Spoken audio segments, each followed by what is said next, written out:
எந்த கட்சி உண்மையான கட்சி, எந்த கட்சி ஆட்சிக்கு வந்தால் மக்களுக்கு நல்லது செய்வார்கள், சொன்ன வார்த்தையை நிறைவேற்றுவார்கள் அப்படின்றத நீங்க சிந்திங்க.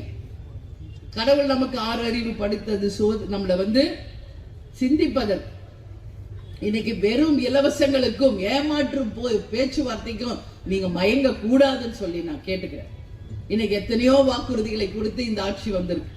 ஏதாவது வாக்குறுதிகளை நிறைவேற்றி இருக்காங்களா? நீட் எக்ஸாம் ஒழிக்கப்படும், முதல் கையெழுத்தே நீட் எக்ஸாம் தான் ஒழிப்போம் அப்படின்னு சொல்லி ஆட்சிக்கு வந்தாங்க. ஆனா அந்த நீட் எக்ஸாமை கொண்டு வந்ததே இந்த மாவட்டத்தில் இருக்கின்ற சுகாதாரத்துறை அமைச்சராக இருந்தவர், அவர் பேர் என்ன, காந்தி செல்வன் அப்படிங்கிறவர் தான். அவர் அந்த நீட் தேர்வை கொண்டு வந்தவர் என்பது அவமானத்தை தலைகுனிய வேண்டிய ஒரு விஷயம். நான் பதிய வைக்கிறேன். கொண்டு வந்ததே இவங்க தான்.